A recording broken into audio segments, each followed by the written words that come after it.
Oh, Halloween, la tan esperada Spooky Season. Esa época del año donde puedes tragarte 3 pelis seguidas de Tim Burton sin que la sociedad te mire mal. La tan esperada estación otoñal donde nos deleitamos con imágenes grotescas. Como esta. En serio, ni siquiera quiero intentar justificar esto.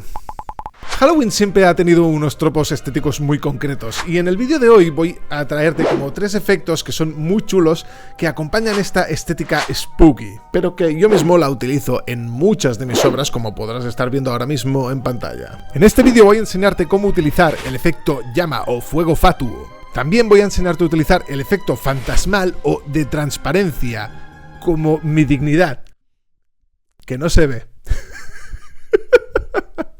Y acabaremos con ese icónico efecto de luz incandescente que se proyecta de dentro hacia afuera. Y al mismo tiempo estaremos viendo el proceso de una ilustración donde aplico estos 3 efectos para mostrarte cómo se combinan en una misma ilustración. ¡Hola a todas y a todos artistas! Soy J.S. Linares, la banana del amor, y estos son 3 efectos esenciales de Halloween. ¡Vamos al lío! Comenzaremos con ese efecto de llama o fuego fatuo. Para ello yo utilizo un pincel sin dinámica de forma, o sea que su grosor no varía según la fuerza del trazo. Pero si os fijáis en la parte superior e inferior sí que se aprecia una cierta variación según la presión que se ejerza en dicho trazo. Eso le dará en un futuro dinamismo a esa llama. Cabe resaltar que todos estos efectos que vas a aprender en este vídeo lucen mucho mejor cuando el fondo o los ambientes son oscuros. Y esto es una simple cuestión de contraste. Como puedes ver, los primeros pasos son muy sencillos, simplemente se trata de hacer ligeros trazos de abajo hacia arriba, marcando un poco esa dirección que va a adoptar la llama. Y prepárate porque aquí viene uno de los grandes tips de este tutorial.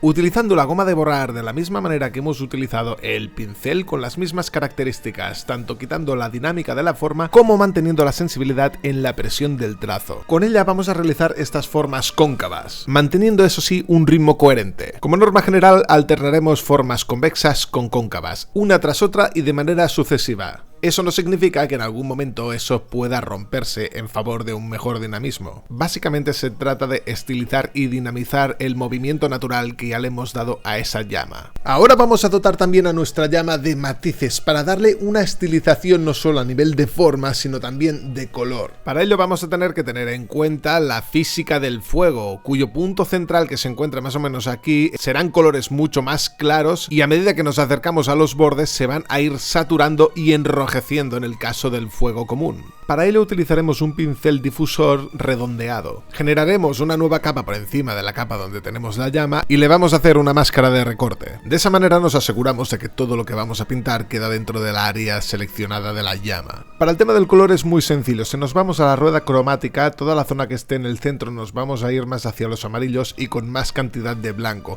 mientras que cuanto más a los extremos nos vamos a ir enrojeciendo y saturando de la misma manera el propio color. Si de alguna manera veis que el color queda excesivamente saturado, siempre podéis bajar la opacidad de esa capa para disimular un poco esa excesiva saturación. Ya sabéis que yo siempre recomiendo trabajar con saturaciones bajas, ya que al final de las obras estas pueden potenciarse de diferentes maneras. Una vez hecho esto, simplemente tenemos que repetir lo mismo que acabamos de hacer ahora con una capa que esté por encima de esta para dar una capa más de dinamismo y profundidad a esta llama. De hecho, esto puede repetirlo las veces que haga falta, ya que esto dependerá de la naturaleza de dicho fuego. No es lo mismo hacer una llama para una vela que para una gran fogata. Puedes ir añadiendo capas y más capas de este recurso flamígero a tu conveniencia. Y ahora sí vamos a dotar de luz a esa llama que hemos diseñado y lo vamos a hacer utilizando la función de capa superponer. Este punto no tiene mucho misterio, simplemente se trata de hacer una capa por encima del resto y la vamos a poner en función superponer. Concretamente yo en este caso utilicé 2 capas, en una simplemente hice una pequeña punzada para dar esa luz general que proyecta la propia llama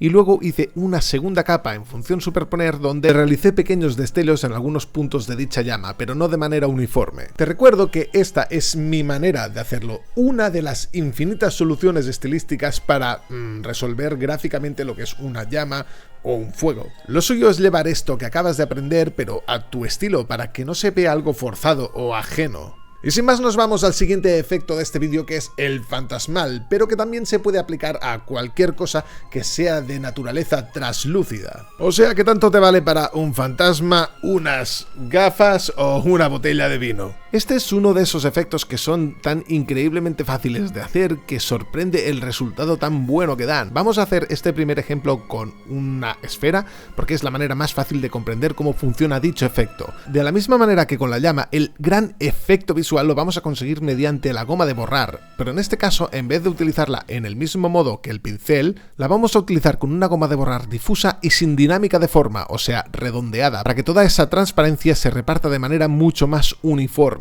Como puedes ver, ya solo con este primer paso ya conseguimos este efecto transparente que es chulísimo, pero aún vamos a añadir más elementos para darle mucho más estilo y personalidad a nuestra forma fantasmal, como por ejemplo podrían ser unos simples reflejos de luz. Utilizando la misma tonalidad azulada pero decantándola hacia los más blancos, pero no llegando a ser un blanco puro, podemos realizar unos pequeños trazos sobre esa superficie y luego con la goma de borrar vamos a hacer alguna reserva para crear esa sensación como de reflejo de vidrio o cristal. Evidentemente estos los haríamos en una capa por encima de la que estamos trabajando. Y luego, ajustando la opacidad, podremos controlar la intensidad de ese reflejo. Y de la misma forma que hemos hecho con la llama, vamos a utilizar una capa nueva en función superponer para dotar de ese brilli fantástico que va a dotar de ese carisma a nuestra forma fantasmal. Otro elemento que también podemos utilizar y que queda estilísticamente muy interesante es añadir esas pequeñas partículas de luz que acompañan al objeto principal. Es un recurso muy bueno, pero también advierto no abusar de él, simplemente tiene que estar ahí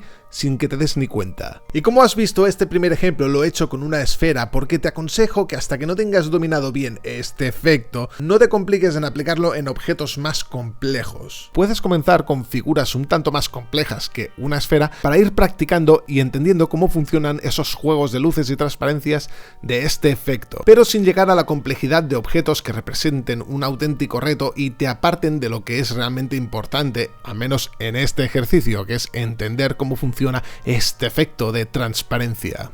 Vamos, que como siempre os digo, ya habrá tiempo para complicarse la vida. Os lo digo yo, que soy un tipo que abrió un canal de YouTube hace 4 años y aquí me tienes, vestido de plátano. Y sin más, vamos a por ese último gran efecto del vídeo, al que yo llamo la luz incandescente proyectada. Del mismo modo que con el ejercicio anterior, vamos a comenzar con una forma muy sencilla para que entiendas bien el principio de dicho efecto y luego ya veremos una aplicación con una forma un tanto más compleja. Algo que puede ayudarte es percibir dicha forma o dicha esfera como si fuese un foco de luz en una dirección concreta. O sea, no hay que percibirlo de la misma manera que la llama, por ejemplo, que emitía luz propia, sino que este contiene la luz en su interior y nosotros lo único que vamos a ver es el resquicio de dicha luz proyectándose a través de esta apertura. A mí me funciona muy bien imaginarlo como si fuese un cono. Y de la misma manera que con la llama, en este caso ya que estamos jugando con tonalidades anaranjadas, cuanto más al interior más blanco y cuanto más al exterior los colores son más anaranjados y saturados. Esto es el punto de partida. A continuación vamos a generar el destello de luz. En una capa nueva y con un pincel difusor vamos a dar una pequeña y sutil pincelada donde vamos a generar esa proyección de luz. Esa pincelada tiene que ser muy sutil y si te has pasado te aconsejo que bajes la opacidad de la capa. Y a continuación con la goma de borrar vamos a determinar el ángulo de apertura borrando por completo todo el resto de la mancha que no esté dentro del rango de dicho foco. Simplemente con este primer paso ya puedes intuir más o menos por dónde van a ir los tiros, pero aún quedan un par de cosas más que podemos hacer para estilizar y dar mucho más carisma a esta proyección, a esta luz proyectada desde el interior. Con una goma de borrar difusa vamos a rebajar un poco, sobre todo las partes externas de dicho foco, y luego con una nueva capa en función superponer vamos a realizar el mismo tratamiento que hemos hecho con los dos ejercicios anteriores. El color a elegir para dicha superposición no está determinado, o sea, dependerá mucho de la saturación que estés buscando para tu obra. Yo normalmente intento tomar un punto medio de los tonos que ya esté utilizando para la base y simplemente le doy un poco menos de saturación, ya que el efecto superponer tiende a saturar ya de por sí dichos colores. Luego simplemente añadiría unas cuantas partículas y voilà, ya tendríamos el efecto funcionando. Pero bueno, esto no sería un especial Halloween como marcan los cánones si no hiciésemos este efecto con el objeto al que le corresponde, el clásico corte de calabaza diabólica, también conocido en internet como el logo del Rubius. Por lo demás, nada nuevo bajo el sol, simplemente vamos a determinar hacia dónde van a estar proyectados dichas luces y vamos a seguir con el procedimiento que hemos hecho en el primer ejemplo. La única diferencia es que en este caso voy a utilizar dos focos, uno para los ojos y el otro para la boca, ya que tengo que tratarlos de manera un poco distinta ya que están en diferentes planos respecto al punto de vista, y esto afecta al resultado final. Pero en esencia de lo que se trata es de seguir haciendo el mismo procedimiento, y aquí también hay un poco la enseñanza que os decía antes, que es que hay que saber adaptarse. Yo cuando estaba haciendo este ejemplo no pensé de antemano que necesitaría dos focos, por lo tanto dos capas para hacer tratamientos distintos. Puedo adaptarlo e improvisarlo según mis necesidades, según lo que necesite la obra que esté realizando. Como por ejemplo estas reservas de luz que hice con la goma de borrar en difusor, ya que los dientes privaban esa salida de la luz y se tenía que percibir de alguna manera. Por eso siempre insisto tanto en que es tan importante integrar el método. Y hasta aquí el especial de Halloween, espero que el vídeo te haya sido útil y si es así, por favor, házmelo saber en comentarios, comparte el vídeo, dale like y todas estas mamadas porque esto me ayuda un montón a mi contenido para que llegue a más público y a más gente. Y en fin, como siempre digo, muchísimas gracias por seguir una semana más aquí conmigo, se os quiere un montón. Nos vemos en el próximo vídeo. ¡Adelante con el terror! Suscríbete y dale a like si quieres. Suscríbete y dale a like si quieres. Ni no ni. No ni no ni no ni ni ni no ni.